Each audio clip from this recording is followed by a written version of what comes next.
All right, guys, so I'm sitting in the back of my 2014 F-150 Raptor, and I have it built out for like camping and overlanding type stuff. So you can check my video, I'll throw it in here if you want to see the full walk around and like fully like how I have this thing built out. But I do want to share with you guys 4 things that I probably would change for next time, or at least things that you should consider if you're going to go ahead and do this yourself. For starters, so I'd like to have a little bit more room in here, and that's saying a lot because I'm a shorter guy. I'm only 5'7", so even this bed is a little bit small for me. The Raptors come with a 5.5 foot bed, and I think going one size up on the F-150 to the 6.5 foot bed, or if you're doing the Super Duty, the 6 foot and 3/4 foot bed would actually be a better way to do it, just to have a little bit more leg space in here and be able to lay down. So I actually don't have my mattress in here, but when I do, it takes up about 6 extra inches, and it would go up to about here. And when I have it in here, I'll throw the picture in. The back actually goes up against here. It's a tri-fold that doesn't fit all the way down. Anyway, so it goes up here. And then I actually have to sleep like diagonal across the truck, which is kind of a pain. I mean, I fit, but if you're a taller guy, you're not going to fit. So I would recommend looking into some longer beds for the truck.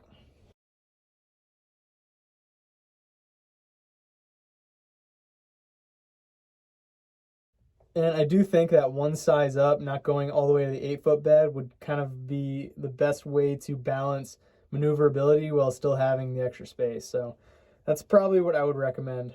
So one of the next things I'd recommend is for a cap for your bed here.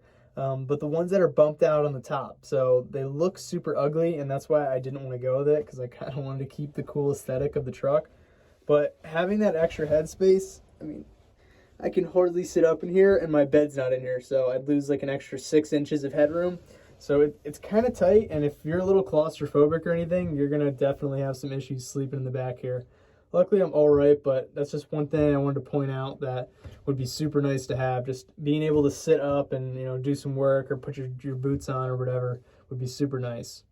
Third, I would possibly think about a different setup. I purposely went with this setup because I needed the extra space underneath here, and the only way that I can sleep is diagonal. So I needed that extra space because I was having 2 people.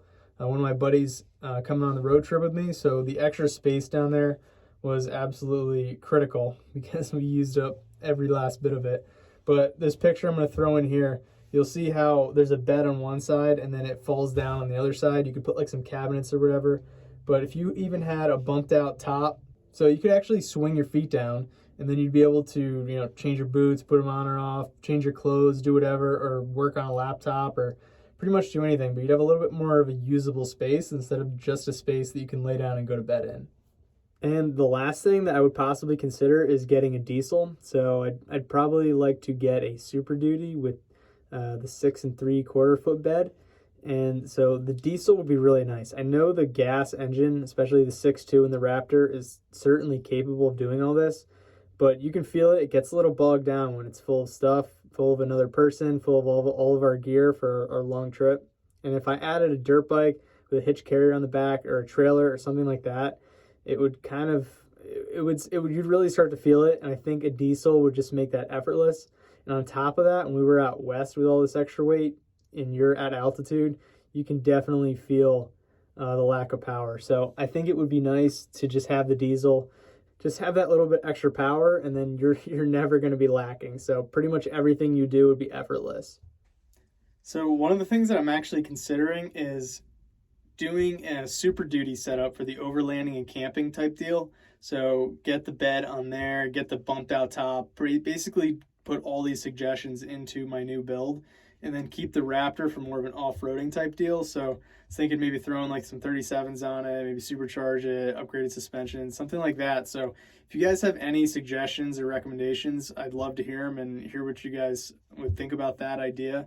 Or if you have any suggestions for, you know, building the new truck out, or, you know, anything, any questions about what I'm saying here. So definitely just drop those down in the comments. And if you like the video, please, you know, smash that thumbs up button and subscribe if you want to stay tuned with all the builds.